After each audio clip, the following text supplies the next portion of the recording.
Hoje eu quero falar com vocês sobre milagre. Eu creio que todo mundo aqui está esperando o milagre. Não é verdade? A pergunta até é óbvia, né? Não vou pedir para ninguém levantar a mão, porque todos nós desejamos ou esperamos um milagre. Seja esse milagre físico, financeiro, profissional, enfim, um milagre que... O que é o milagre? Milagre é aquilo que só Deus pode fazer e o homem não pode explicar. Vou repetir. Milagre é aquilo que só Deus pode fazer e o homem não pode explicar. Como é que isso aconteceu? Não sei. Só Deus. Como é que você foi curado disso, rapaz? Se não tinha cura. Pois é. Nem a ciência tem como explicar. É verdade? É. Por quê? Porque é milagre. Como é que você estava assim agora? Não sei, cara. Eu não sei como te explicar. Porque é milagre. Então, quando alguém te perguntar sobre o conceito, o que é um milagre? Esse é o conceito de milagre. Milagre é aquilo que só Deus pode fazer e o homem não pode explicar, não tem como explicar. E hoje eu gostaria de falar sobre a espera de um milagre, porque todos nós estamos esperando um milagre. Eu estou esperando um milagre já faz 7 anos. Eu creio que esse milagre vai acontecer. Eu creio que está próximo de acontecer. Sabe aquela sensação que você tem que alguma coisa vai acontecer de tão grande na tua vida, que é algo que você tem esperado no Senhor há muito tempo? Amém? E hoje eu vou ler um texto que relata a história. O personagem da história hoje é de um menino. A Bíblia não diz qual é o nome dele. É um menino da multidão, é um menino, é anônimo, né? Não parece? A história dele é como de muitos outros brasileiros que estão à espera de um milagre. Aí ninguém sabe, não sai na mídia, não sai em lugar nenhum, mas ele tem a certeza que vai acontecer. Está lá em Marcos capítulo 9, e eu gostaria que você acompanhasse a leitura desta palavra, que é a palavra do Senhor, que diz assim: E um da multidão respondendo disse: Mestre, trouxe-te o meu filho, que tem um espírito mudo, e este, onde quer que o apanhe, despedaça-o e ele espuma, e range os dentes e vai defiando. Eu disse aos teus discípulos que o expulsassem e não puderam. E ele respondendo-lhes disse, Jesus: Ó geração incrédula, até quando estarei convosco? Até quando vos sofrerei ainda? Trazei-o. E trouxeram-lhe. E quando ele ouviu, logo o espírito o agitou com violência, e caindo o endemoniado por terra, revolvia-se espumando. E perguntou ao pai dele: Quanto tempo há que lhe sucede isso? E ele disse: Desde a infância. E muitas vezes o tem lançado no fogo e na água para o destruir. Mas, se tu podes fazer alguma coisa, tem compaixão de nós e ajuda-nos. E Jesus disse-lhe: Se tu podes crer, tudo é possível ao que crê. E logo o pai do menino, clamando com lágrimas, disse: Eu creio, Senhor, ajuda a minha incredulidade. E Jesus, vendo que a multidão concorria, repreendeu o espírito imundo, dizendo-lhe: Espírito mudo e surdo, eu te ordeno, sai dele e não entres mais nele. E ele, clamando e agitando-o com violência, saiu, e ficou o menino como morto, de maneira que muitos diziam que estava morto. Mas Jesus, tomando-o pela mão, o ergueu, e ele se levantou. Que Deus abençoe essa palavra em nossos corações, amém, queridos? Aleluia. À espera de um milagre. Guarde isso que eu vou lhe dizer. Nada acontece na sua vida sem que haja um propósito de Deus. Vou repetir: nada acontece na sua vida sem que haja um propósito de Deus. É uma história que mexe com qualquer um, principalmente quem é pai e mãe. Você imagina a cena. Jesus perguntou para ele assim: desde quando isso acontece com seu filho? Desde a infância. Era uma criancinha.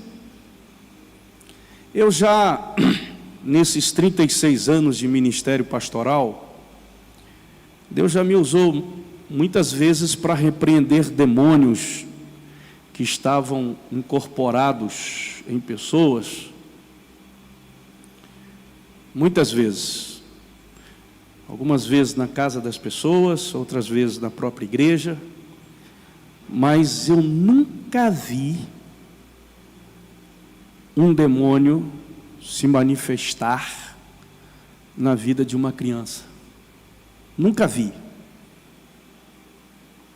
Quando esse texto me retrata essa realidade, e eu fiquei imaginando a dor do pai, da mãe, dos parentes, vendo o seu filho pequenininho sendo jogado na água, no fogo, espumando. Qualquer um poderia falar que era epilepsia, não é? Os médicos iam diagnosticar logo epilético, mas não era. A Bíblia diz que era um demônio. Esse demônio, segundo alguns estudiosos, era um demônio que agia na vida da pessoa para suicídio. Ele tentava matar as pessoas. Por misericórdia, esta criança não se suicidou. Então imagina a cena. Talvez isso não toque tanto, porque as coisas mexem mais conosco quando nós estamos vivendo aquilo dentro da nossa casa. Enquanto não estamos vivendo, aquilo não mexe tanto com a gente.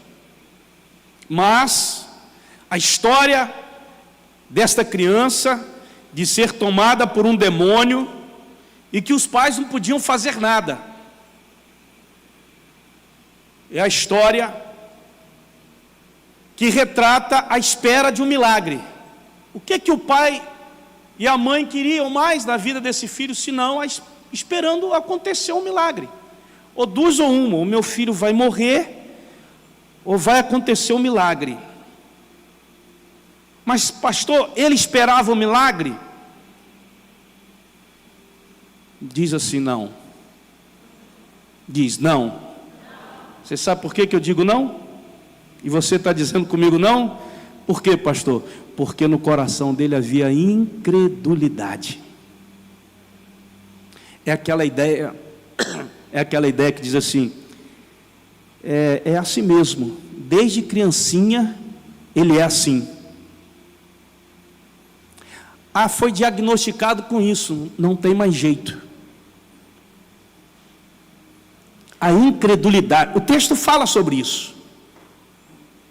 O texto fala que o pai era incrédulo. Mas será que ele cria em Deus, pastor? Cria em Deus. As pessoas creem em Deus, não creem, irmão? Mas há uma diferença entre você crer em Deus e mostrar essa fé. Vocês estão entendendo? Amém? Então existem milhares de pessoas que creem em Deus, mas são incrédulas. Por que incrédulas se elas creem? Porque a verdadeira fé não é aquela que se fala com a boca, é aquela que se mostra com a vida. Então, quando a pessoa chega e diz assim, pastor, eu creio em Deus, eu disse, então mostra. Não estou mandando você crer no homem, não estou mandando você crer na religião, estou mandando que você mostre a sua fé. Crê em Deus. Então há muita gente assim, dentro e fora das igrejas, que crê em Deus, mas não mostram essa fé. E esse homem foi um deles. Mas naquela ocasião Jesus estava ali. Diga, Jesus estava ali. E Jesus está aqui. Amém? É aquilo que eu digo, irmãos, amigos, Jesus ele passa e ele visita. Tem gente que abre a porta, tem gente que fecha a porta. Então oportunidades, elas são raras, mas elas acontecem. Então aquele homem estava esperando o quê? Que o filho morresse. Ó, mulher, não tem jeito, vai morrer. Mas naquela hora ele soube de Jesus. Mestre, olha só, ele vai a Jesus. Ele era um judeu, porque ninguém chamava um rabino se não fosse judeu. Pagão não chamava, samaritano não chamava. Mestre, trouxe-te o meu filho, que tem um espírito mudo, e onde quer que o apanhe, despedaça-o, e ele espuma e range os dentes. O espírito era um espírito mudo, o garoto não falava, e pegava o menino espumava, rangia os dentes, e vai definhando. E ele pediu aos discípulos para que o expulsasse. Os discípulos não puderam expulsá-lo. E ele conversando com Jesus. Por quê? Quando você está à espera de um milagre, as suas expectativas, elas não podem ser expectativas colocadas no homem. Você não pode colocar a sua expectativa no dinheiro que você tem. Você não pode colocar a sua expectativa no dinheiro dos outros, nos bens dos outros. Você não pode colocar a sua expectativa nos homens. A nossa expectativa tem que ser em Deus. Eu falei domingo passado aqui, que não é a terra que comanda o céu, é o céu que comanda a terra. A sua expectativa tem que estar em quem? Em Deus. Deus sobrenatural. A Bíblia diz assim: se vocês, apesar de serem maus, sabem dar boas coisas aos seus filhos, quanto mais o Pai de vocês que está nos céus dará coisas boas aos que lhe pedirem. Se nós somos maus e sabemos dar coisas boas aos nossos filhos, você imagine Deus. Mas pastor, estou esperando isso há muito tempo e nada acontece. A Bíblia tem uma resposta para você. Esperei com paciência no Senhor. Ele se inclinou para mim e ouviu o meu clamor. Tenha paciência.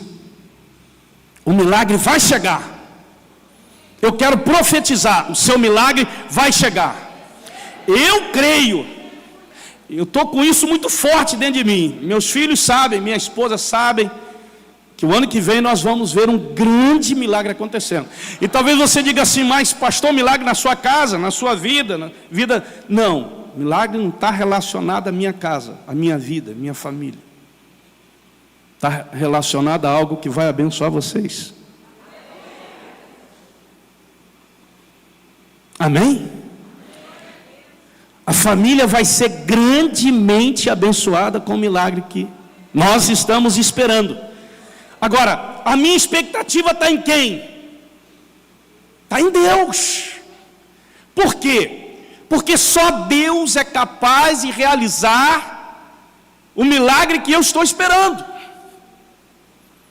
E o que o Senhor está fazendo? Eu estou fazendo a minha parte. E creio nisso. Amém? Você está esperando o seu milagre? Glória a Deus. Agora, uma segunda coisa que você tem que fazer. Você tem que superar, enquanto espera, as oposições naturais que aparecem. Tentando o que, pastor? Tentando exatamente fazer com que você deixe de acreditar. Como eu falei aqui no início, pessoas vão chegar para você e vão dizer assim: ó, não tem jeito, se acostuma com isso, é assim mesmo, não vai dar jeito. Há quantos anos você tem isso? Quanto tempo você luta por isso e não acontece? Não é verdade? Os médicos, muitas vezes, eles têm dificuldade de dizer para o paciente assim: olha, só Deus. Só Deus. De dizer assim, só Deus, só o milagre. Nós já fizemos tudo. E o que acontece nesse caminho da espera, pastor? Acontecem os obstáculos, as questões naturais da vida, tentando fazer você desistir e você se acostumar com aquela situação e viver debaixo da escravidão, da opressão, da dificuldade, da adversidade, e você deixa de lutar, você deixa de esperar, você deixa de estar indo, você recua, você se anula, porque você diz assim: até as pessoas que me amam disseram para que eu desistisse, não tem mais jeito. Deixa eu te falar uma coisa aqui, olha aqui para mim aqui. Enquanto Deus não falar para você, pare, você não vai parar.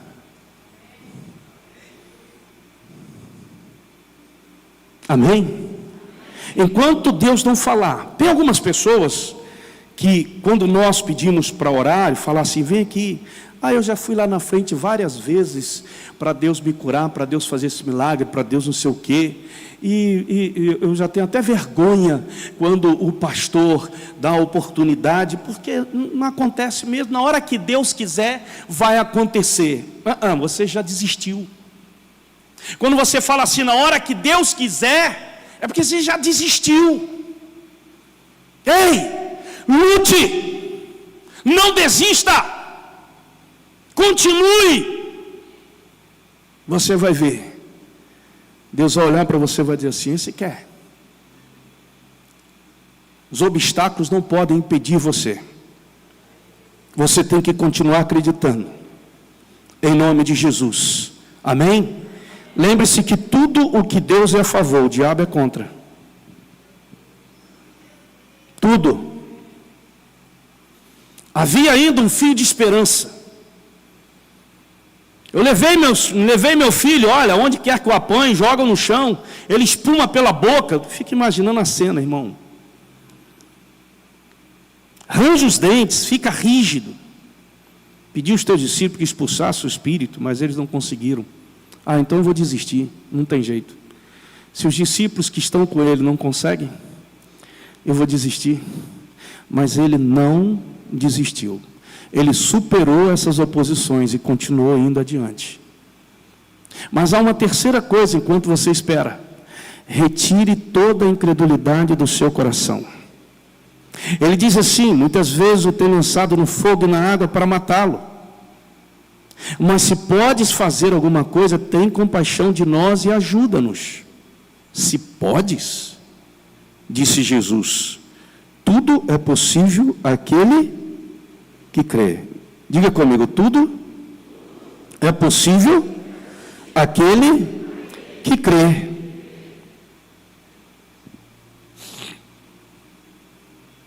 É possível. Então, às vezes a pessoa fala assim: pastor, eu li um livro uns 3 meses atrás, o autor, ele falou assim: muitas vezes a pessoa acha que o demônio que ela não tinha um demônio, porque só se identifica o demônio na vida de uma pessoa quando ele se manifesta. Não, está errado. Nem sempre o demônio que está na vida de uma pessoa vai se manifestar ao sair. Nem sempre. Um dia um rapaz me chamou, depois do culto, um irmão, eu acho que era irmão. Ele disse assim: pastor, ora pela minha vida. Eu disse: ora.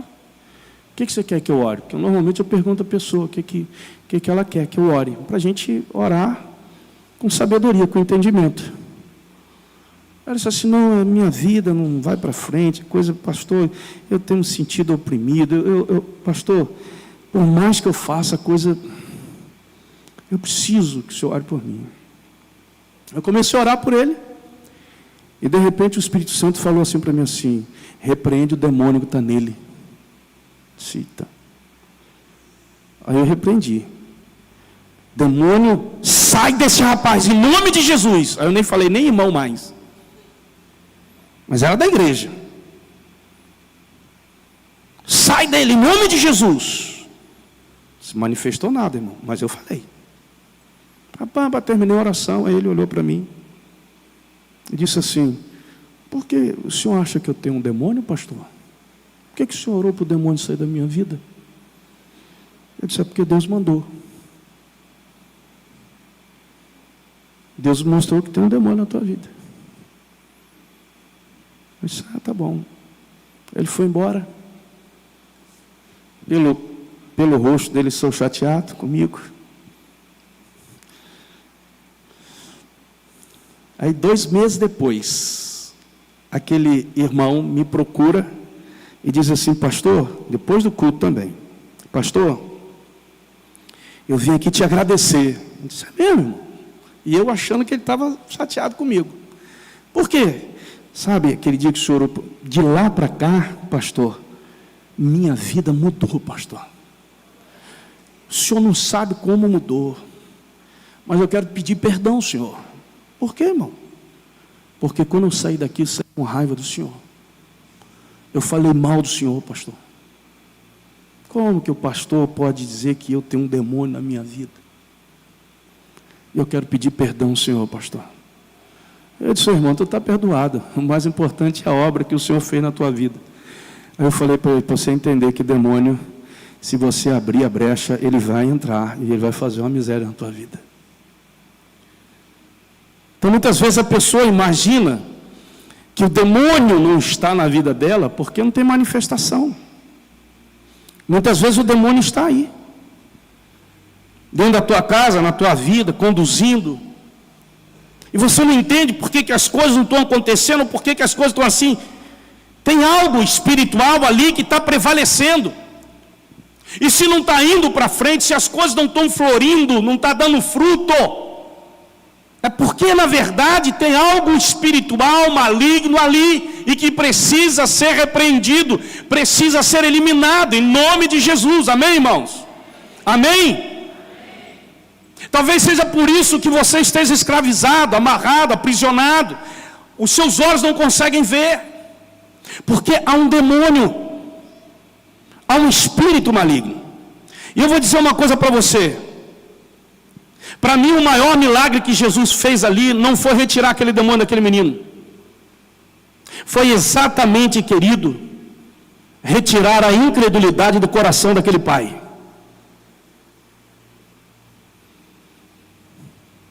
O que impedia era a incredulidade. E aí ele fala para o pai: olha, o pai fala para Jesus: então me ajuda na minha incredulidade. Por quê, irmãos? Porque Deus não age onde há incredulidade. Por que as pessoas... Teve alguém que um dia chegou para mim e disse assim: pastor, eu não acredito que Deus manda as pessoas para o inferno. Eu disse: preta, eu também não acredito. Não, mas eu já vi pregador falando isso. Eu disse: então está falando besteira.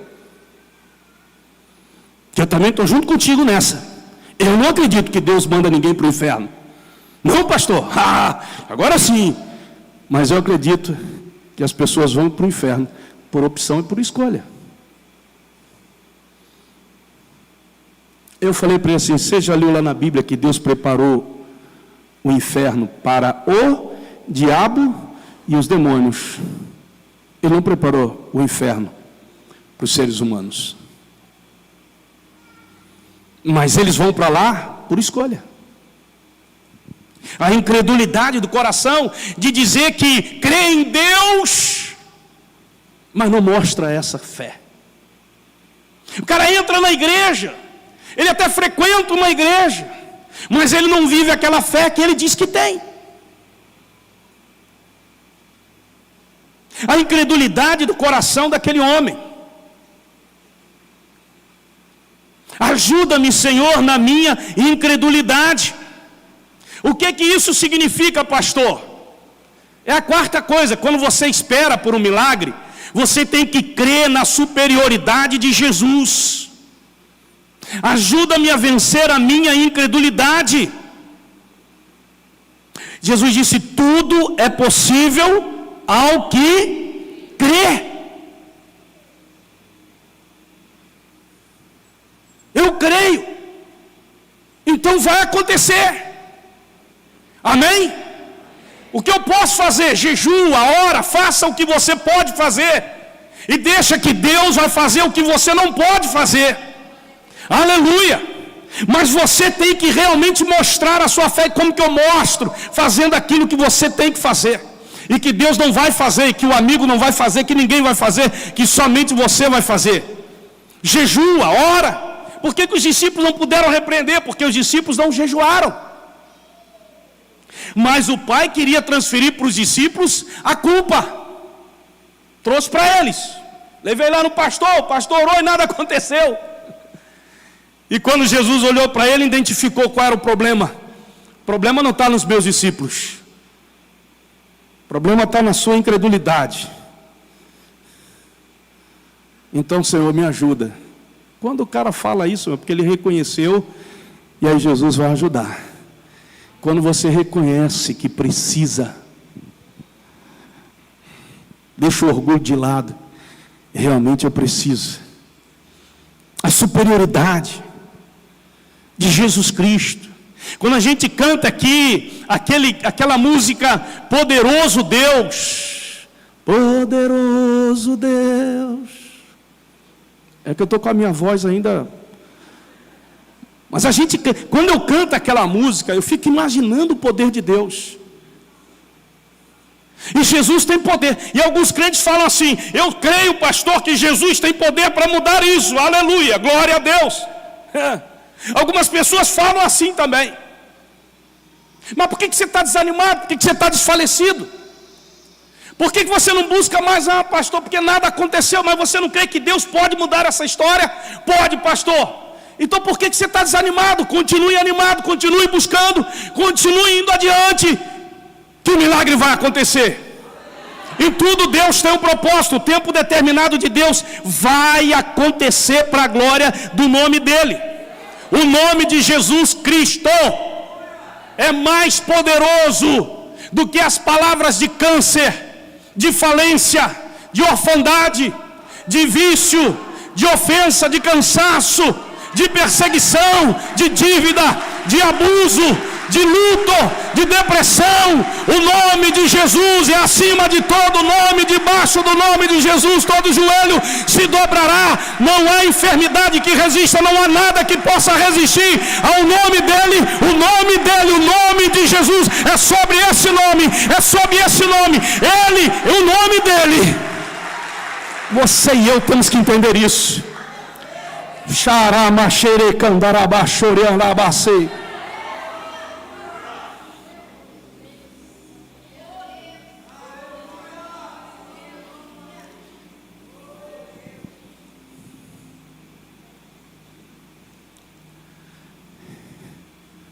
Senhor, olha, nós passamos a noite toda pescando, não pegamos nada. Aí Jesus fala assim: voltem.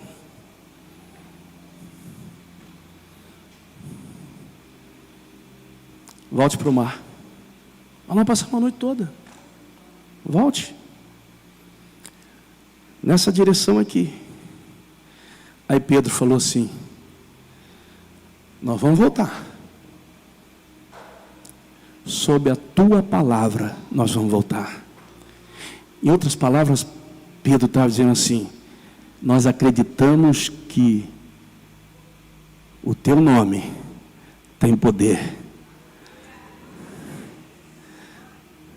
porque nós vimos o mar se aquietando, o vento se aquietando, porque o Senhor deu só um comando. Ei, olha aqui para mim aqui. É só um comando. Papai só vai dar um comando e o milagre acontece. É só uma palavra liberada, vai acontecer. Você entende isso? Eu não sei se você vai estar dormindo, eu não sei se você vai estar andando, eu não sei se você vai estar sentado, eu não sei se você vai estar acordado, eu não sei se você estará na tua casa ou fora dela, mas uma coisa eu sei: só uma palavra será liberada e o seu milagre vai acontecer.